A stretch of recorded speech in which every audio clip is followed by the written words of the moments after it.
Hello, thank you so much for joining us today for Ask a Librarian Live Art Edition. I'm Gabriella Kahn from the Smithsonian Library's Advancement Team, and I'm so pleased to welcome you to our program.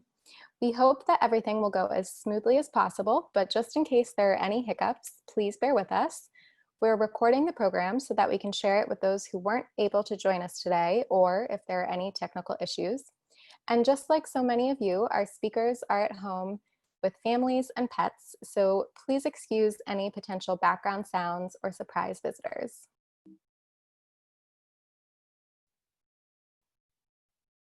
A Smithsonian colleague recently said, "Smithsonian librarians are invaluable partners in my search for unusual and obscure articles, books, and other materials. From the simplest digital copy to long conversations about where an archives might be located, they always provide incredible customer service. Despite the current closure of the physical spaces, I am still receiving that amazing assistance." The Smithsonian libraries are really the heart of the Smithsonian, America's great national treasure, and we help power and the increase and diffusion of knowledge. So today, we want to share with you how our librarians support research and education at the Smithsonian and around the world, and how they've been able to quickly adapt to this new environment that we find ourselves in, thanks to their skills and expertise, as well as support from our generous donors that has allowed us to be nimble during this difficult time. And of course, we'll have plenty of time for your questions at the end. And with that, I would like our wonderful librarians to introduce themselves. Anne, let's start with you. Hi, my name is Anne Evenhaugen. I am the head of the American Art and Portrait Gallery branch of the Smithsonian Libraries, and I'm the acting head of the Smithsonian Library's art department.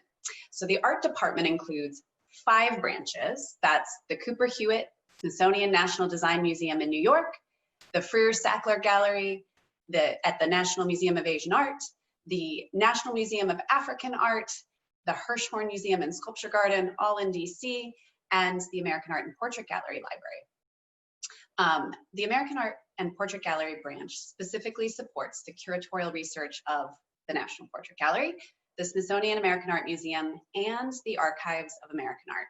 So our collection is comprehensive in American art, of course, but also supportive material in European art and the like. In addition, because the Portrait Gallery is just as concerned with the sitter as the artist who created the artwork, the library has a big collection of American history and biography. So it means that there are just as many books on George Washington and his military campaigns as there are on Gilbert Stuart, the artist who was painted the most famous portrait. AAPG has about 180,000 volumes, monographs, serials, journals, auction catalogs, and a robust art and artist files, and some great special collections. Thanks.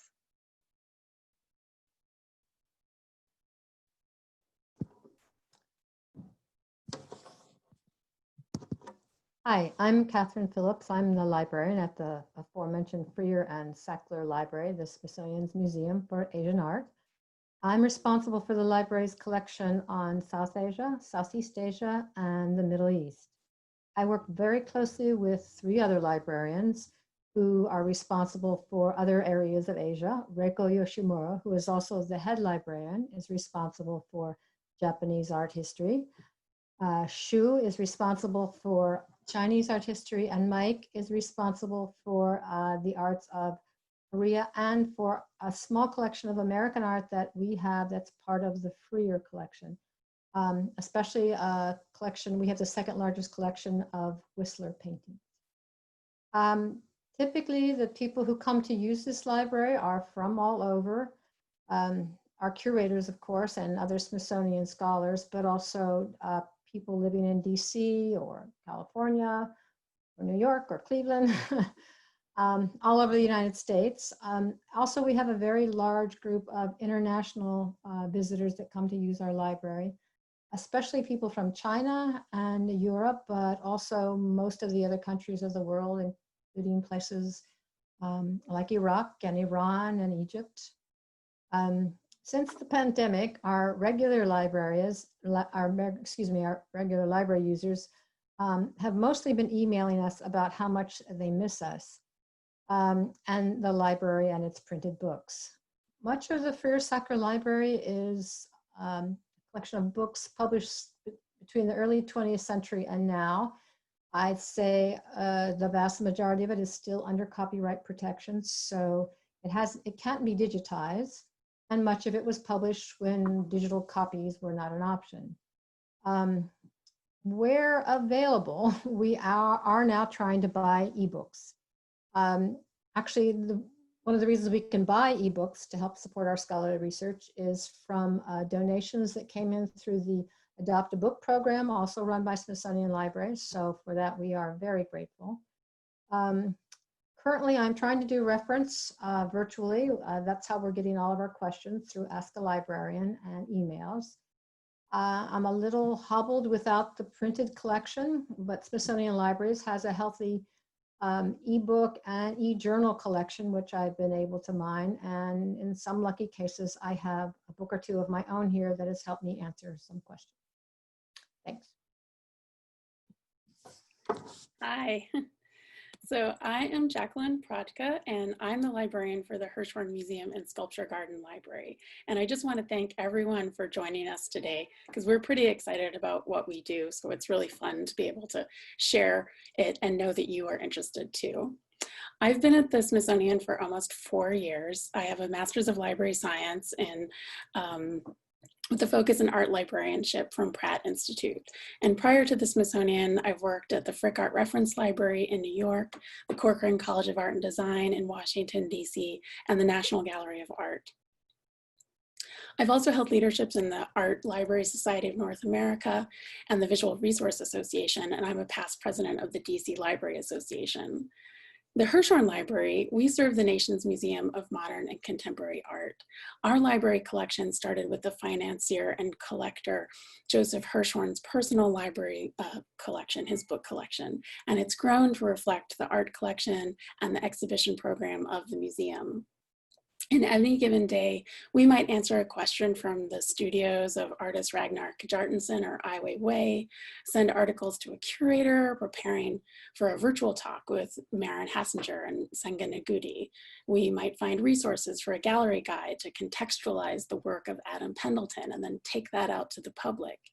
We might purchase an artist book by Abeko Muslimova to complement a painting acquisition by the museum. We might document the museum's collection by locating scholarship on Franz Klein's Palladio, or in past years, we might have hosted the Smithsonian Summer Camp to discuss paper-based art making. So the work is really varied that we do, and we couldn't do it without support. The Hirschhorn Library is located on the 4th floor of the circular brutalist-style Gordon Bunshaft building on the National Mall, with just under 60,000, I wish it was 600, 60,000 cataloged items and 2,000 artist files. And we have additional material transferred to our Smithsonian Library's research annex in Landover, Maryland.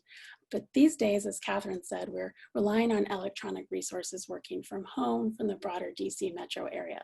So I will also, as Gabi said, apologize in advance if you hear any sounds from my kids' bath time over the mic. Thanks very much.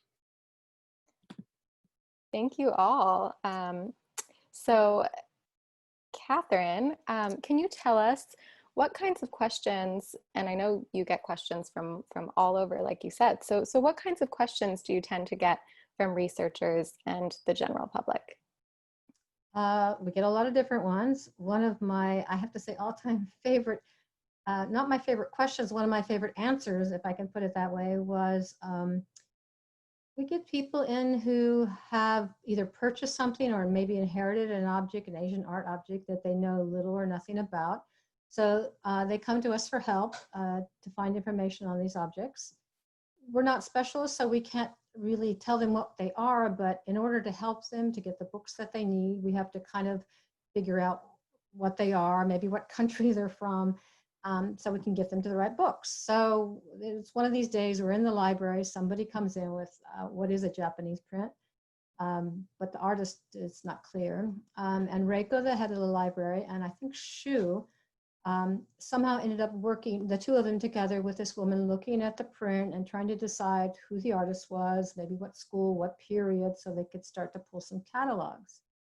And this guy at the scanner machine who was scanning one of our books, finally he jumps in and says that he thinks it was such and such a lesser known artist. I don't remember the artist's name, but that's who he thought it was. That there were a couple collections in the United States that had possibly works by this artist, and that we should pull certain catalogs to show this woman so that she maybe could get a good idea about what print she had.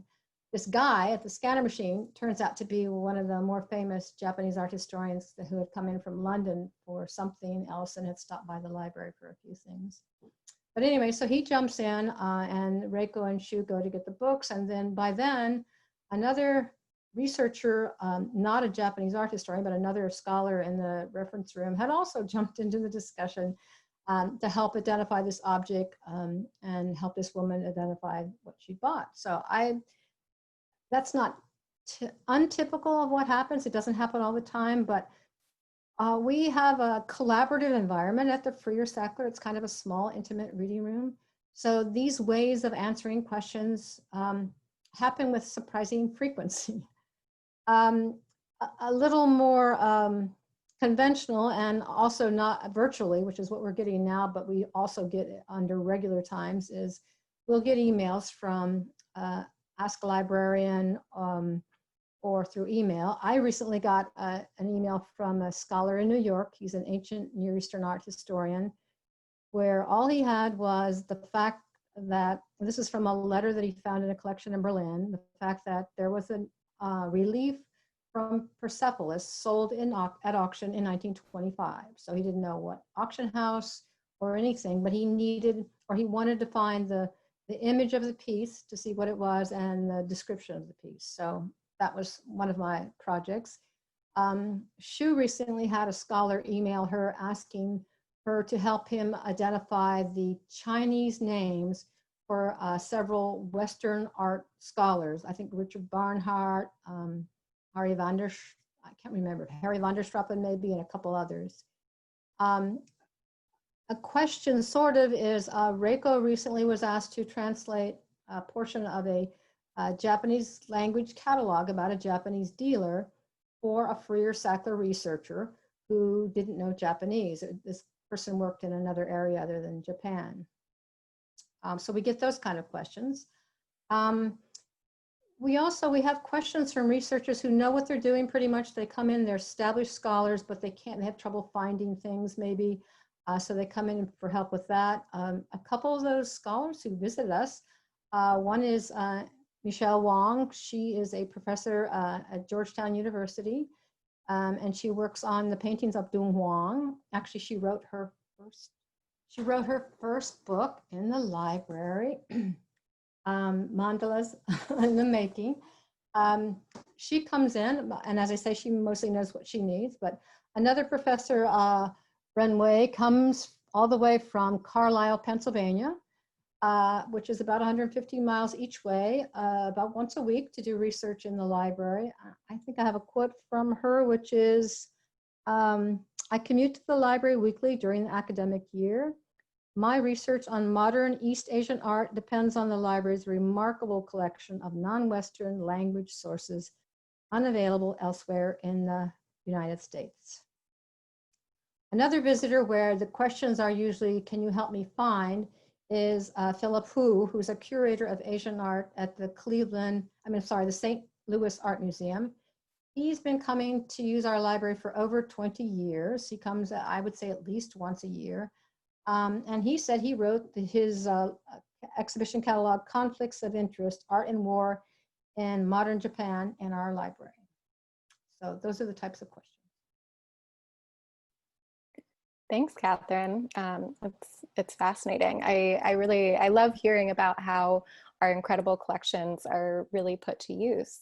And of course, during this global pandemic, as all of you mentioned, having access to our incredible collections is so important. And, we've all had to make so many major changes to how we operate. And for the libraries, in part, this has meant focusing more on ebooks and other digital resources. So, you know, we've been able to make this shift thanks to, again, as our librarians have said, thanks to our generous donors. But these resources are very expensive, which is why that support is so crucial. So Jacqueline, can you tell us a little bit more about this and how you and other librarians are creatively offering our world-class services right now?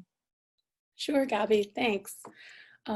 As you said, one of the biggest challenges we're facing as a library staff during the pandemic is lack of access to our physical collections. For the health and safety of staff and the public, we are unable to visit our libraries in order to get the resources to answer the reference questions we receive. So more than ever before, we are turning to electronic resources to find that information. We've leaned heavily on our electronic journals in the past few months, as Kathryn said, proving their value more than ever. It has been essential to be able to access scholarly and journalistic articles on art and artists and artistic movements in order to move the research and the educational mission of the Smithsonian forward, even while our doors are closed. We are increasingly looking to ebooks to fulfill our information needs. So ebooks are electronically published titles that we purchase. This group of materials is in addition to the books that Smithsonian Libraries has digitized ourselves, which Kathryn's going to tell you more about in a little bit. Even with the rise of ebook publishing in the last decade, the arts have really lagged behind in this platform. And that's largely due to inadequate technology for image display and formatting, and also the cost of image production. Digital image permissions are often currently sold separately to printed rights. So that really curtails a publisher's ability to produce both a digital and a printed edition of a book. And that's why many museum exhibition catalogs are not available electronically. However, as we face our new normal of extended and, who knows, like perhaps repeated closures, we are finding that certain titles that fit our mission to support the activities of our museums. So when a Hershorn curator asked me for a book on curatorial practice, we were able to purchase the electronic edition of Curating Differently, Feminisms, Exhibitions, and Curatorial Spaces. Or when we learned that many of the museums are creating or expanding podcast offerings to generate conversations around the crucial topics of today, we were able to purchase ebooks about podcast production and storytelling to support that endeavor. So as Gabi, you mentioned, the enduring challenge of ebooks is their cost, which is significant compared to the price of a hard cover or paperback book. And there's also a premium price for ebooks to libraries. A book that you or I as a consumer might be able to buy as a Kindle book for, say $12 or $30 or $50, it could cost a library as much as 3 to 4 times that amount, plus an annual licensing platform fee. So the libraries, we usually rely on donations of books and ephemera and our museum publication exchange programs to build our collections, along with private philanthropic support. Ebooks are not something that can be exchanged as objects in quite the same way. So that private philanthropic support will be really crucial for us to continue purchasing ebooks and supplying the technology to host them. Thanks. Thanks, Jacqueline. That's, really, really crucial in these times.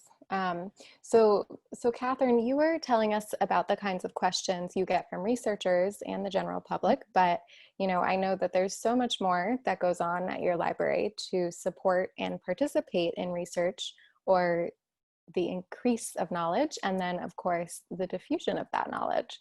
So I'll turn it over to you to tell us some more about that. Okay, thank you.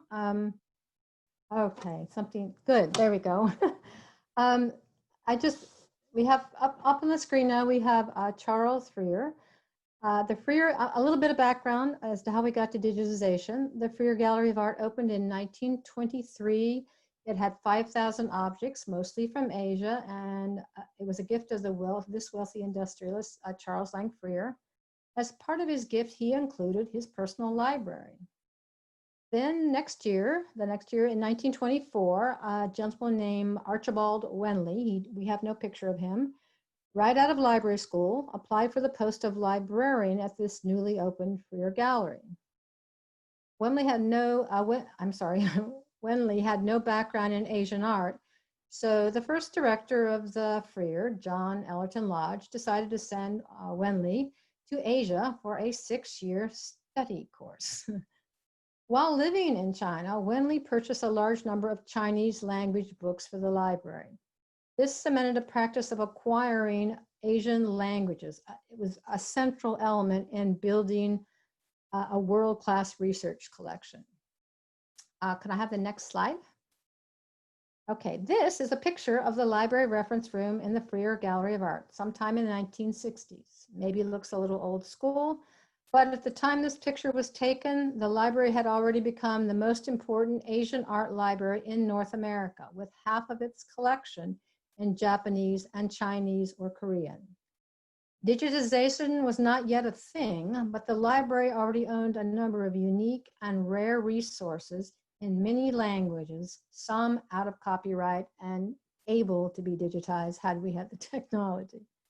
Next slide. Freer's personal library that I referenced earlier included some early 20th century auction house catalogs with his annotations in the margins. The annotations themselves made these catalogs important to Asian art, but also many of the catalogs had become rare and hard to find. Now by 2014, academic libraries had begun to digitize some out-of-print collections. It's at this point that the Freer-Sackler Library decided that Freer's small collection of these pre-1923 auction catalogs would be just the place to start our digitization program. 319 auction catalogs were digitized and uploaded to the nonprofit Internet Archive, where they became available to everyone worldwide free of charge. Next slide. Today, the most important digitization project has probably been the digitization of the library's Japanese rare book collection. The books in this collection include over 1,000 volumes of color illustrated printed books that date to Japan's Edo and Meiji eras. So we're talking about 1600 to 1912. Many of these books came in with Freer's own personal library. We owe a lot to Freer. About 67 were acquired as a result of a gift from Robert O. Mueller, who was a Japanese print collector. As with the auction catalogs, digital copies of these books have been uploaded to the Internet Archive. I'm sorry, you can find them on the Internet Archive, but it's also probably easier to go to Smithsonian Library's website and look for Japanese illustrated books from the Edo and Meiji periods. A lot of happy scholars have already contacted Reiko, especially scholars from Japan, about how excited they are to have found these books online. Next slide, please. Oops, no, there we go. The Freer-Sackler Library's rare book collection that I just spoke about has a sister collection in the Freer Gallery of Art. In 2007, the Freer acquired this renowned Japanese illustrated book collection of the collector Gerhard Pulverer, quite expensive. This collection has also been completely digitized and is accessible online via a portal on the Freer-Sackler Gallery's website. I mention this collection for two reasons. One, because of the obvious relationship to our collection, but also because I want to take the opportunity to point out that the research for the essays and the cataloging of the books in this Pulverer online publication were largely conducted using the printed resources of the library of the Freer-Sackler. This is one of the many ways in which libraries support and make possible the growing Smithsonian digital presence. Next slide. In 2014, the Freer-Sackler Gallery moved towards an open access model under then director Julian Raby. As a result, library and gallery staff got together to plan and digitize for the Freer-Sackler's publications. About 75 exhibition catalogs and scholarly publications, including an important facsimile edition of the Washington Codex, which is a biblical manuscript, a 5th century biblical manuscript, were digitized. They too are available on the Internet Archive and on the Smithsonian Library's website. These digitized copies have proved especially helpful during the pandemic. Next slide. So copyright restrictions are not the only thing that stands in the way of digitizing important scholarly publications. Time and money does also. Here you see a fellow repairing one of the loose pages from a facsimile of a Freer biblical manuscript. In order to digitize our books, we have to repair any damage or torn pages in these books so as not to further damage them during digitization. Next slide. Okay, more repair work. This was for the Japanese illustrated books project, but again, books can be somewhat damaged. The book in the center here needed to have its spine resewn, but sometimes the books needed to be taken apart in order a little bit to be digitized. And here you see someone digitizing these books. When we talk about digitizing this collection, it was 1,000 books, it was 40,000 images. So that's a lot of time and a lot of care and a lot of attention to the digital files after they were done, meaning that the library staff spent many, many months after Robert, in the picture on the right here, had digitized them, proofing them to make sure that he got all the pages, or that if he missed a page, what page it was. So it's quite a labor-intensive process. And next slide. This is another example where I want to say this was a digital project. It's an online catalog of 4 volumes. It's online at the Freer-Sackler website. It is their digital product, but it would not have happened without the library. Keith Wilson, the person who wrote this catalog, along with a team of researchers, spent many, many hours sitting in the library, consulting resources, trying to identify and contextualize these jade objects in the Freer-Sackler collection. And next slide.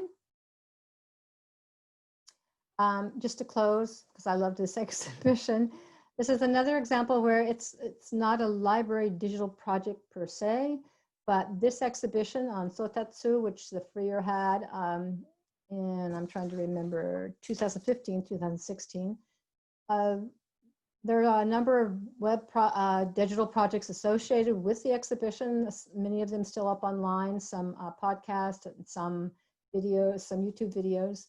The research for this exhibition was also in the library. Every book on Sotatsu and related topics was in the office of Jim Ulak while this catalog and the rest of the products were being put together. So again, another way that the libraries support the Smithsonian digital presence. Thank you. Thanks, Kathryn. I love those illustrated books. They're so beautiful. So talking about the diffusion of knowledge, just gonna pull Jacqueline up here to ask her a question. So Jacqueline, as chair of our Museum Education Interest Group, you are at the helm of the library's outreach for K-12 and lifelong learner support. So can you tell us a little bit about how you work with the educators at the Hershorn and how the library supports the educational mission of the Smithsonian? Yes, thanks, Gabi. So in addition to being the librarian of the Hirschhorn Library, as you said, I'm also current chair of the Smithsonian Library's Museum Education Interest Group. And this is a group of staff from across the libraries who work together to better understand the resource and service needs of Smithsonian educators. So education is central to the mission of the Smithsonian. Our very purpose is stated as the increase and diffusion of knowledge. Every museum and most units of the Smithsonian have an education department, and the libraries are a pillar of support to this educational function of the Smithsonian. We provide context to the museum's content, and we support the professional development of our educators, and we work directly with students and lifelong learners. With donor support, we've purchased titles like Hip Hop is Education, Philosophy, and Practice, or Multimedia Learning Theory. These are titles that can inspire and inform the development of educational content. We've purchased books on robotics and artificial intelligence to support the Smithsonian's Pepper Robot Pilot Program. And these are robots that have been programmed by teens in the Hirschhorn's Art Lab and deployed in the galleries. And of course, the library's collections and staff help our educators and docents contextualize the museum's content for the public, whether that contextualization comes through an in-person or virtual tour, or through development of distance learning resources that are shared with our nation's educators and parents during the pandemic.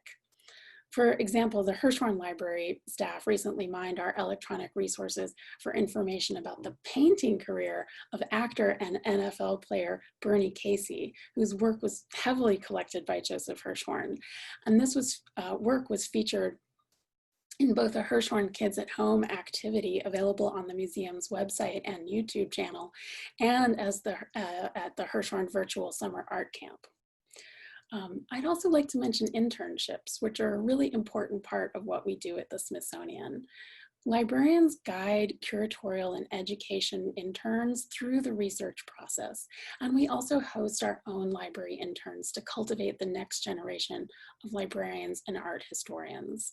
For example, in 2018, the Hirschhorn Library hosted Jasmine Smith, who's a young woman from the University of Michigan School of Information. Jasmine is now a graduate student at New York University's Institute of Fine Arts, and she recently noted to me, quote, "Interning at the Hirschhorn Library was not only a great work experience for me, but also an educational one.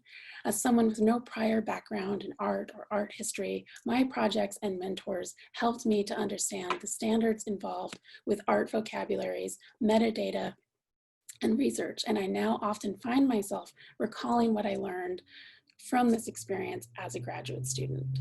So it makes me so proud to be even a small part in launching the career of our interns, since my own career started with the right internship at the right time.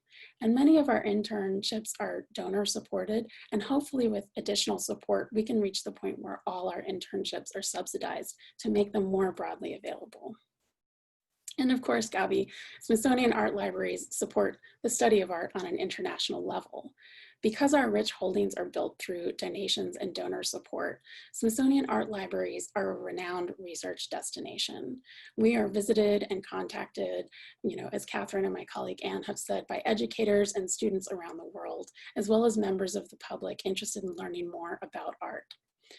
In our reading rooms, you might find a Harvard University professor, a Starbucks employee pursuing an online degree who needs access to art books.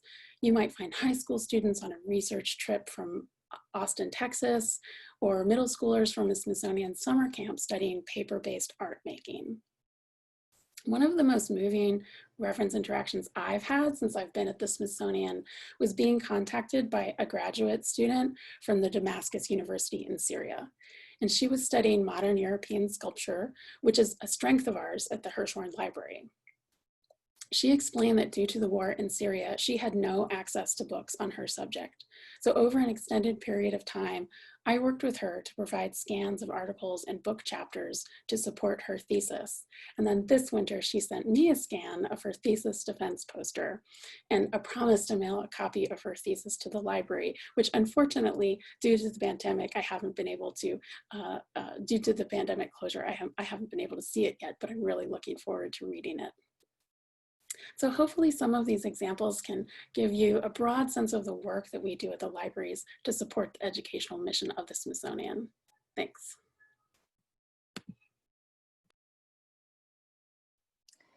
Thanks, Jacqueline. So, clearly the libraries aren't just repositories for books, but are real active participants in education and research. So, we've talked a lot about our non-physical resources and our services, but our physical collections often steal the show, and for very good reason.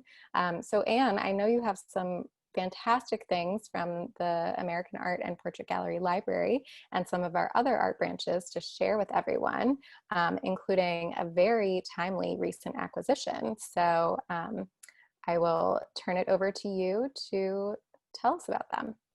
Awesome, thank you. And I just want to say, when we were talking about doing an Ask a Librarian Live, I knew generally what Jacqueline and Kathryn would be discussing, but holy cow, I am blown away by my colleagues. It is great to see just succinctly put together some of the ways they're supporting researchers all over the world. So when we were talking about what to present to you today, I immediately thought, I have to talk about artist books. And I'm really excited to be able to show off a couple of items from our collection, including our newest acquisition. Can you pull up the slides for me, Gabi? I'm not seeing them right now. The artist book collection, though, at the Smithsonian, while we're waiting for that, is a wide and diverse collection that's spread out over several branches of the Smithsonian libraries. They're also tucked into museums as well, but the libraries have really gained a real strength in them over the years. If you could go to the next slide. When I talk about artist books, you're probably like, what is that, a book about an artist? Is it a book with art in it? We've heard a lot today about some of the artistic research resources that the Smithsonian Library's art department collects and maintains. But an artist book is a little different. Artist books are actually works of art. So when you think about a painting or a sculpture, it's like that, only in book form. Some of the very early examples were created by futurists or Dadaists in their more politically motivated pamphlets and magazines. That's all of the 20th century. Fluxus artists were creating artist books of their happenings, and conceptual artists were working through their work to kind of break out of the art world model, so break out of the gallery. And you can see this work on the screen is exactly that kind of example.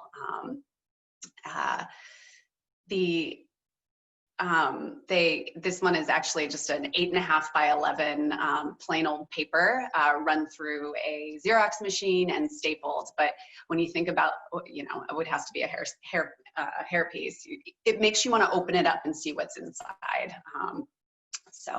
Artist books can also be unique creations undertaken with extreme care and attention to detail. So very sculptural, handmade objects that there may only be one of. Some are experimental or done by artists better known as painters and sculptors. So I'm thinking of Ed Ruscha, one of the early founders of the American book art practice, as a way to expand their artistic practice. So many artists use the book format to create narratives to deal with difficult issues, with ideas that just can't be conveyed as clearly on a canvas or in other, two-dimensional or three-dimensional medium. The beauty of artist books is that they're four-dimensional. You have to flip those pages and touch them and read through them. Although some artist books don't have words at all. But as a work created by an artist, that is fundamentally different from those works you might normally find on the shelves of a library. Can we go to the next slide? So I wanted to show off a couple of objects in the Smithsonian Library's artist book collection. These are all in the American Art and Portrait Gallery collection. This one is called Paper Dresses. It's a collaborative artist book with contributions from a dozen artists, all women, These women used the same small dress template about the size of your hand, and they were given free rein to create whatever they wanted. And so you can see in the picture here, there's several little dresses, and they're all different. The individual dresses that the artist created are very clever. This is not the best image only because I chose a representative image for all of them. But toward the back, there's a little gray one with snails printed on it. And it's kind of a play on that poem, What Are Little Boys Made Of? Snips and Snails and Puppy Dog Tails. So I love the contrast and the idea of those things in the form of this pretty little dress, kind of challenging gender norms in a really interesting way. Paper dresses is delightful just on its own, but for the Smithsonian, I really liked its resonance for another reason, because it's a book made by and about women. It fits within the pan-institutional Smithsonian Women's History Initiative, which is a collaboration across the Smithsonian Institution to better pull out and tell the stories of women in our existing collections and to acquire new objects that fill out more of that history. So with this object, with this artist book collaboration, the Libraries is also working to pull out the threads related to women's stories. So paper dresses really adds dimension to the artist book collection. Next slide, please. This one is called Storm Sequence. It's by the artist Alyssa Banks, and it's a very sculptural work. You're looking at a triptych, so it is an object that has two leaves that close, and a glass front, and then a paper shade. So on what is my left-hand side, you can see that one of the shutters is closed because it opens and shuts like a window. And you can see there are numbers on the side that have years. Each of those years represents a major hurricane or storm that hit the family lands where the artist lived in Louisiana. So when it's open, and you can see this, my hand in the smaller picture is opening the shutters, and the shutters itself kind of goes through that ritual that her family undertook when they were hunkering down for a hurricane. So, you know, close the blinds, turn out the lights, light the candles, sprinkle holy water, say your prayers. And then with the image behind the shutters is a waterlogged division of their land after a big storm. So that's a really interesting personal artist book in our collection. Next slide, please. This little one is a portfolio, actually, an artist book of different cards. And each set depicts endangered species. It's only about the size of your hand, so it's quite small. And the endangered species in this case are squirrels, and they are actually disappearing. The artist used the artist book to push that message there, showing each image in each squirrel in their usual habitat, where the tree branch or the tree trunk is quite distinct and dark ink, but the squirrel itself, or the endangered creature, is fading into the background. The text on the portfolio pocket quotes a former government official who said, quote, "Do we have to save every subspecies? No one has told me the difference between a red squirrel, black one, or a brown one," end quote. So this object in itself is a really interesting little work that provides a really strong visual expression of the importance of conservation. We're happy to have that in the collection. Next slide, please. And this next one is our newest acquisition. Actually, I have purchased it during the pandemic while we're all at home, which was really great. It's called Please Wear This Mask, and it really speaks to the current moment. The artist Neil Schuster was inspired to respond to the fact that our families are all being asked to stay safer at home and what that really meant. Could you go to the next slide, Gabi? So she created this artist book using paper medical masks. So what we're all covering our faces with these days. So those are her primary medium, and she ran the paper medical masks through the letterpress. So each page of the book has a different word, and the words spell out, no one can do everything, but everyone can do something. The object itself is a powerful reminder of that even seemingly small actions like wearing a mask when you're out and about could keep our communities safer.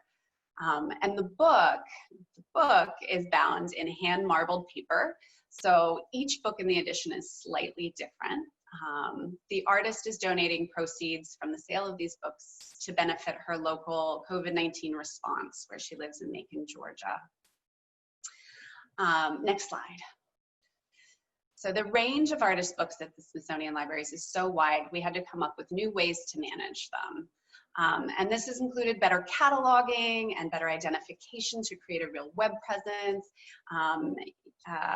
having a crop of excellent interns working with our collection to pull out some of the most interesting ones, and creating a website, which is what we call the Artist Book Portal. It not only helped the Smithsonian staff better find the collections, but it opened a whole new world to the outside, a whole new window to the outside world. If you're interested in learning more about some of our collections, you can find them on the library's website, and Gabi will include the link at the end of this presentation. And when we're back together, anytime you can make an appointment to come see them in person. All of our branches are open to public visitors with an appointment. Thank you.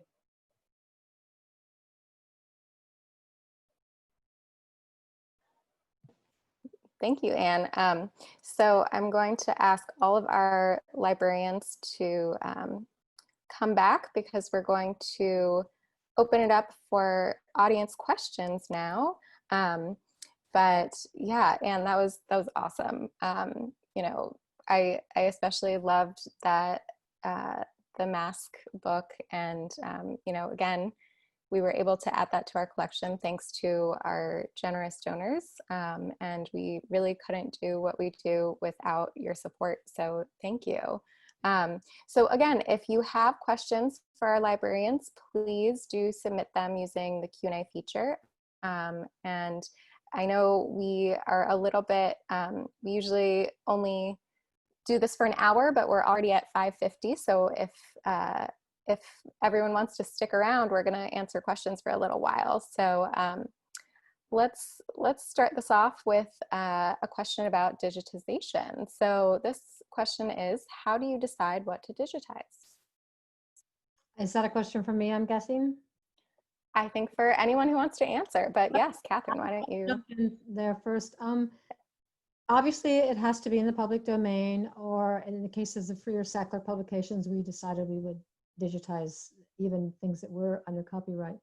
But a lot of it is driven by request. The auction catalogs were a coherent thing to start with, but also we were getting a lot of requests for information from those auction catalogs.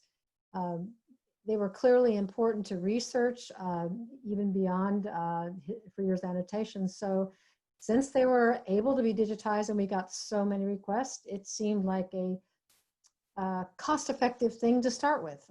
So we digitized that. But it's also contingent on funding. The Japanese rare book digitization project was funded by a gallery donor that gave money to the gallery for things Japanese. So the director of the Freer Sackler decided that this kind of project was very much in support with the gallery's mission, and of course in line with the Pulver online catalog that I mentioned. So decisions are made in a variety of different ways, but they're I want to say, both need and funding driven to some extent. The other factor, though, that we do think about is in terms of you trying to find our digital projects, our thinking at this point is that a coherent body along a topic is easier for you to find than random digital copies of this book or that book that we happen to decide is in the public domain, so we'll digitize. So it's those kinds of things that go into our decision making. Another question sort of related to that one is there a significant proportion of books in your libraries published in the US between 1923 and 1963? If those were not renewed 28 years later, they fall into public domain.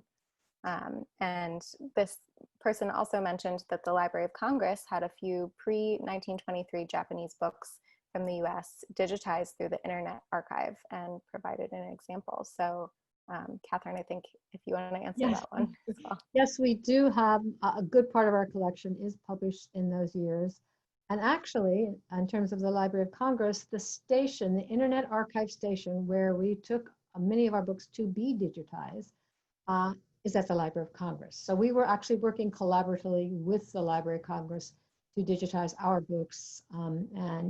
Thank you. I do know that they have a small Japanese print collection. I didn't know about that particular book that you gave us the link for. Another question about digitization. So are your digitization projects on hold during the pandemic? They are so on hold. The Freer Sackler is going to have a centennial celebration in 2023. So Mike and Shu, two of my colleagues, have been working on, or were working on, plans for a digitization project of all of the remaining books in Charles Freer's personal library that came to the institution. And they had started that. They had done some identification. It had been a bit of a research project to figure out exactly what books they were, partly because a lot of for example, Chinese language titles had been translated into English, but not necessarily completely correctly. So to roll back and try and find the Chinese titles in our collection was a Sherlock Holmes kind of adventure, but we were getting there, and then we had the shutdown. I mentioned the problem with conservation. A lot of these books are older books and need some sort of conservation work. They definitely need conservation review by the head of our conservation department, and none of those things can happen because we cannot get into the building. If we could get into our building, we'd still have to be able to get into the building across the way where we're going to have them digitized. So yes, it's at a dead stop right now, unfortunately.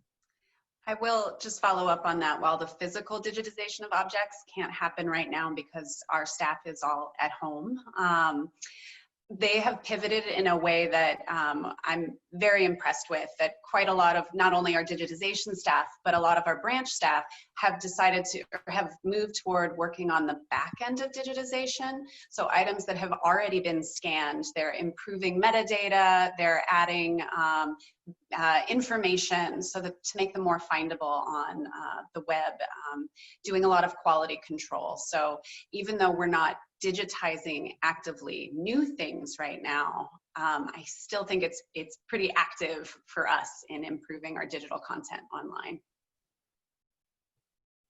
So actually, Anne, a question for you. Are pop-up books classified as books or art or both? That's a great question. So artist books themselves offer conundrums all over the place. People can't even agree on whether there's an apostrophe in artist books or not, or where it belongs. So the question about pop-ups fits into that, if you want them to be, if the artist says it is.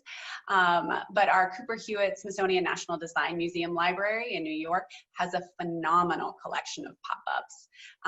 And they focus on the design and paper engineering in a really lovely way, but they're not necessarily always art objects. So if you're thinking of maybe the early turn of the century children's pop-ups, those probably weren't considered artworks themselves. They're no less special and rare in many cases because if it was a pop-up from the early 1900s, there have been generations of children pulling it apart and playing with it. So we're lucky to have them today, but they may not necessarily be considered in artwork in the same way. And another question on a related note, someone asked, I'm researching African American and Black imagery in movable and pop-up books. Are there such titles within the Smithsonian libraries? Also a good question. We have books throughout the institution's libraries. So the Hirschhorn collects, the Cooper Hewitt, as I mentioned. The African Art Library has a phenomenal collection, small but mighty, of artist books related to and about Africa. And even the Dibner Library of History of Science has some interesting books that we consider artworks. For African American pop-up books, we do have a really cool one in the collection of the American Art and Portrait Gallery Library by the artist Kara Walker.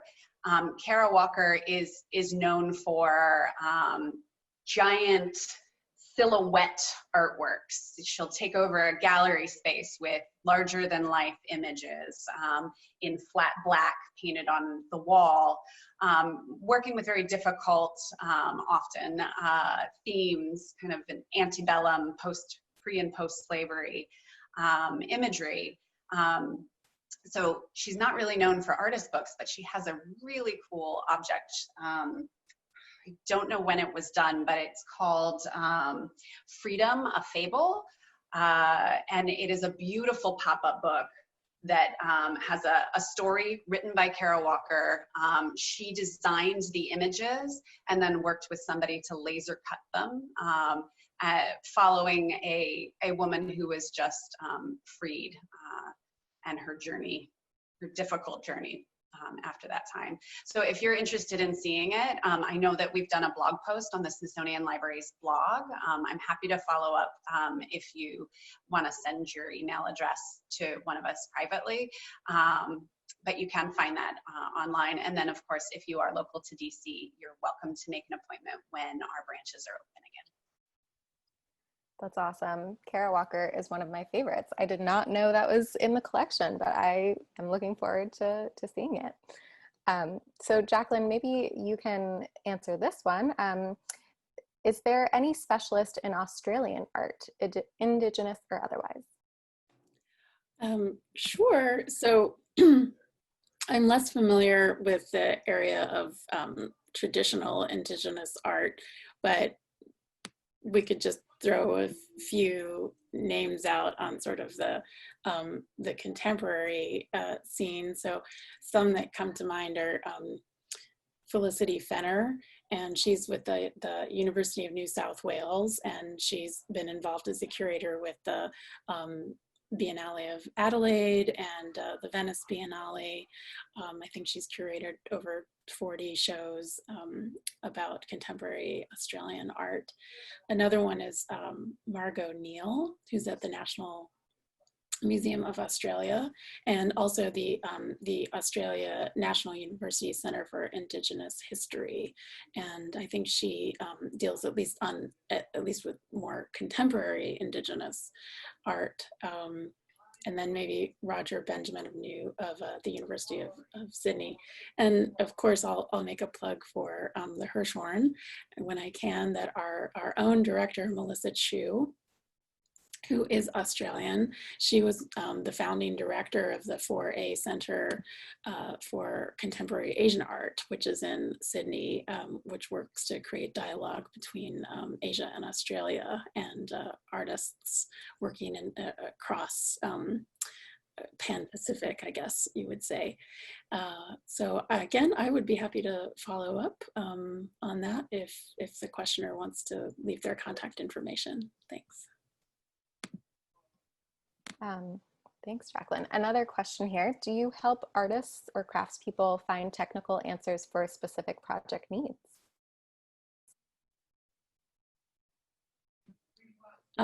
So I'll start fielding that. I mean, I wouldn't say that it's something that we've done on a regular basis, but maybe just because artists don't know that they can contact us. in addition to, of course, serving curators and educators at the Smithsonian, all of us work very closely with our curatorial departments. And the Smithsonian Libraries also has a collection called the Museum Studies Center, which is very rich in conservation literature. And we also have the Museum Studies Research Library, which crosses over sort of museum studies and research about museums and libraries, but includes conservation material as well. And so I've definitely fielded questions in the past, you know, about techniques that artists have used, and that's easily, could easily translate to helping artists, you know, at least learn from the practices of other artists and how they could move forward with their own techniques. And I would say that the same, that we've, during pre-pandemic times,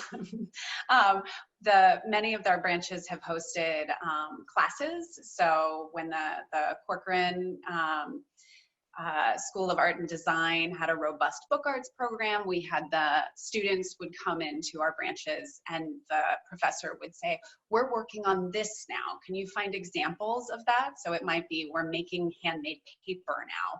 And so we'd have to scour our collections for great examples of books that incorporated handmade paper in some way, so that the students could be inspired by some other artists' work and see the technique needed. And often they'd come away with, you know, oh, I didn't know you could bind something that way. So while the Smithsonian itself is not we're not a school, our materials are used in education all the time, both in person and digitally.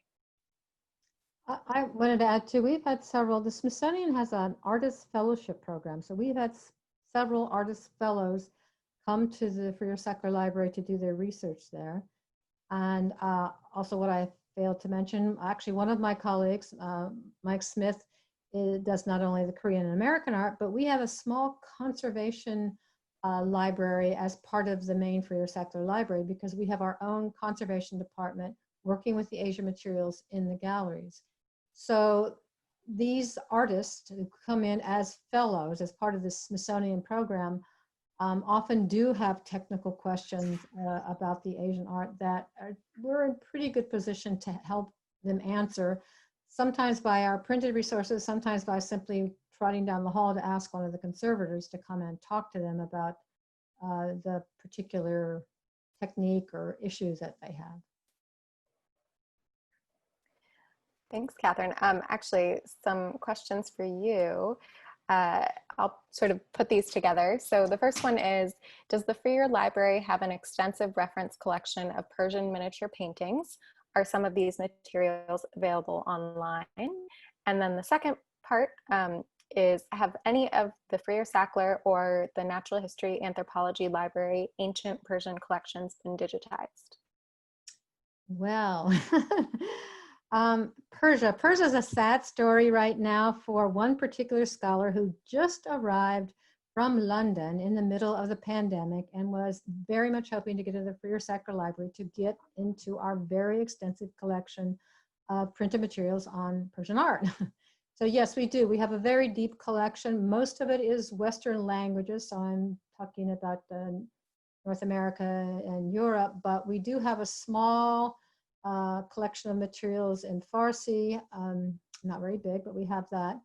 And what confuses some people who come to see us, some of the scholars from Europe, the books themselves, the Persian miniatures, are in the what we call the object collection of the Freer-Sackler Gallery. So those are not in our collection, but those too are accessible to anybody who's interested in Persian miniatures.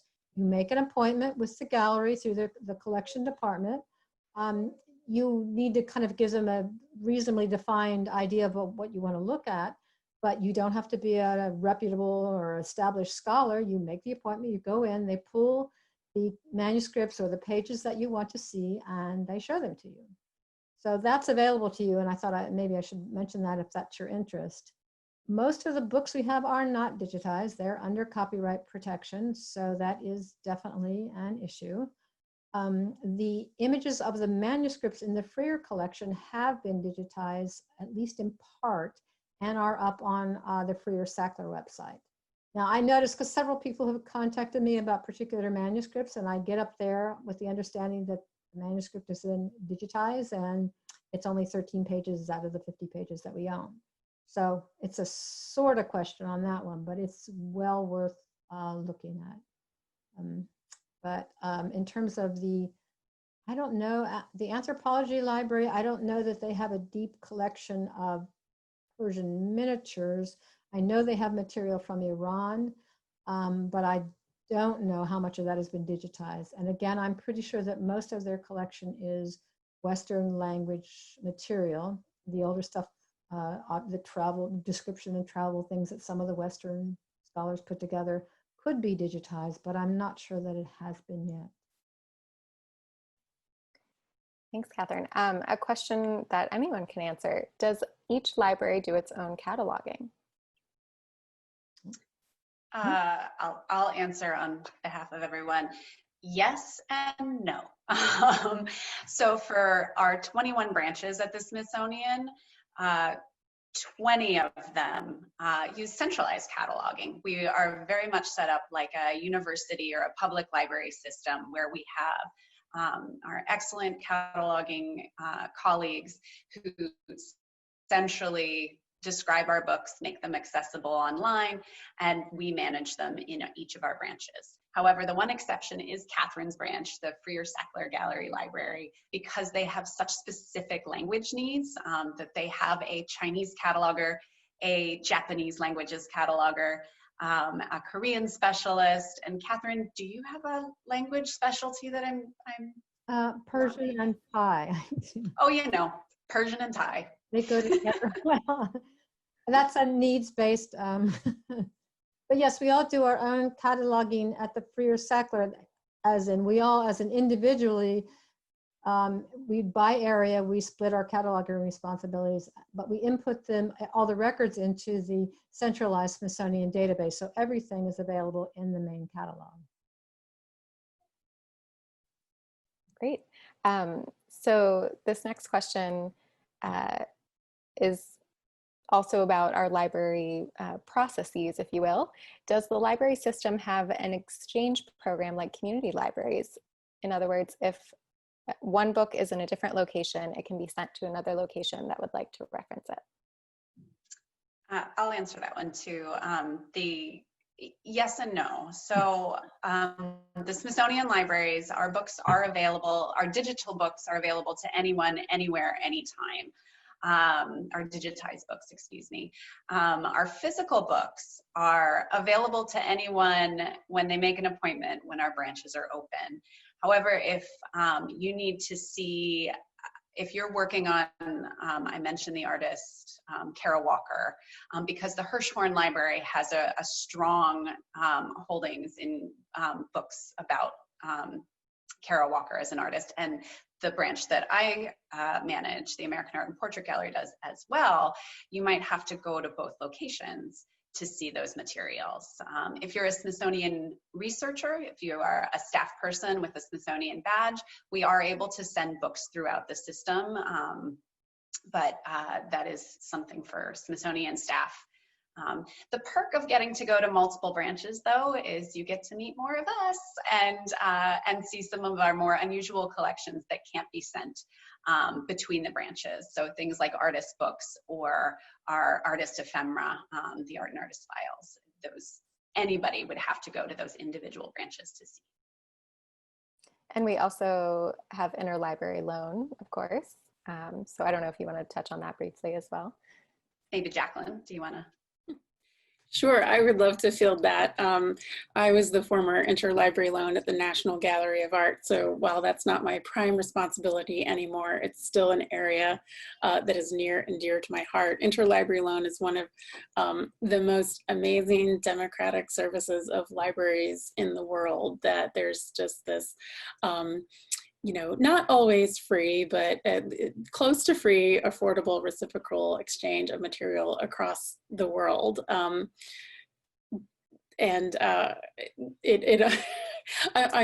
Sometimes I get really overwhelmed by it. I've shared my story of working with a art history student from Syria before. One of my experiences previously with interlibrary loan was even I was working with a scholar who needed books, a book that was only available in Egypt, and a university in Egypt lent it to us in the middle of the Arab Spring uprising. I mean, it's just amazing the lengths that libraries will go to share information. And of course, we are part of that. So we do, as Anne said, have a free exchange of content between our different branches, and that includes our branches that are in New York, which is the Cooper Hewitt, and in New York, and then, you know, within the other Smithsonian libraries that are around in the DC metro area and Virginia and Maryland. And then we exchange worldwide. So we do send material to Australia and Asia and all other parts of the world.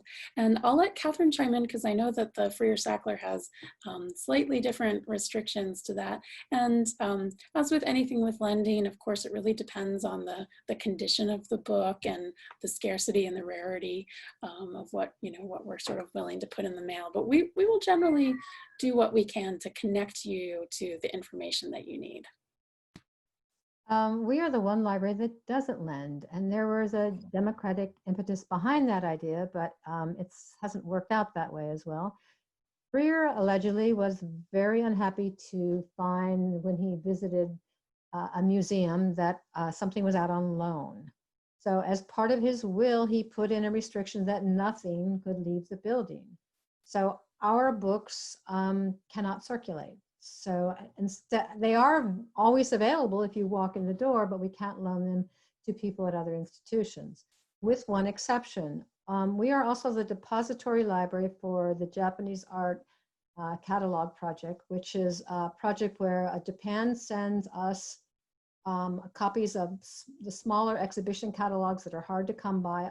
They can be at department stores or small galleries, but they loan us that, but it was with, not loan us, they deposited them with us with the provision that we do loan those through interlibrary loan. So since those are not our books, they're not paid for with Freer funds, and they're a donation from Japan, we have been able to get around that restriction in that one case. And it's a very interesting collection, mostly of contemporary Japanese art. So if anybody's interested in that, I would suggest you look into that. We'll be happy to loan them to your local library.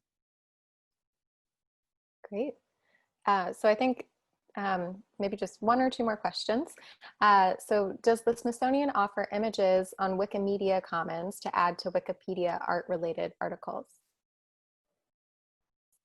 Well, yes. Yes. And we're super happy to have folks who are conversant in Wikipedia add our copyright cleared art, images to relevant Wikipedia articles.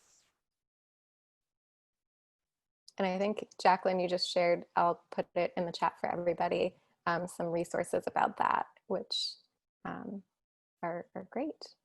Yeah, if you're interested in finding things, you can go to collections.si.edu and search through digitized objects across the Smithsonian, things that are open access. They have that little CC0, help me out here. Creative Commons license. Yes.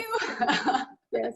Yes, and I just want to mention that in addition to what's available on Wikimedia Commons, and hopefully Gabi's going to send or share a link to sort of the clearinghouse page for that. That's done on sort of a unit by unit and sometimes even project by project basis, but it's definitely on the radar of a lot of us that we want to get more information out there. And just this last year, the Smithsonian launched Smithsonian Open Access. So Anne sort of pointed some ways that you can get to that, and also just si.edu/open access, which I think Gabi's sharing in the link. And this is also just a clearinghouse of all the content that the Smithsonian is trying to share on an open access level, and it is available to use, to share, to do anything you like without asking permission. So we are really making a sort of foundational push across the institution to move towards open access as much as possible. Well, I think let's end on that note. Thank you, everyone, for joining us today, and for going over as well. There were so many great questions, and I know there were some that we didn't get to, but we will definitely follow up. But I just want to express our gratitude again, and we can't do what we do without you. So now, as before, the increase and diffusion of knowledge at the Smithsonian really continues to rely on all of our librarians, and we rely on your support to help them build the strongest and most accessible collection possible.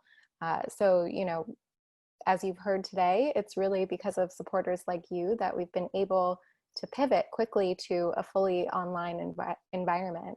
And we really rely on your annual contributions to your favorite branches or through our Adopt a Book program to stay nimble and provide exactly what researchers need. So I can't say it enough. Thank you. And we hope that you might consider making a donation today or in the coming weeks to support one of our art libraries and allow them to build on all of the awesome things that you heard about today, and so much more that we didn't have time to share. If you have any further questions or comments or feedback, please don't hesitate to reach out. You can reach our whole advancement team at silrsvp@si.edu. And you can also share your thoughts by filling out our short survey after this session ends. If you're not already subscribed to our email list, you can go ahead and sign up on our website. That's library.si.edu. And the sign up is about halfway down on the homepage. And that's really the best way to stay informed about what we're up to and other special opportunities like this. So thank you so much again for joining us today. And like I said, we'll be in touch soon if we had questions we didn't get to, and we hope that you and yours stay safe and healthy. So good night.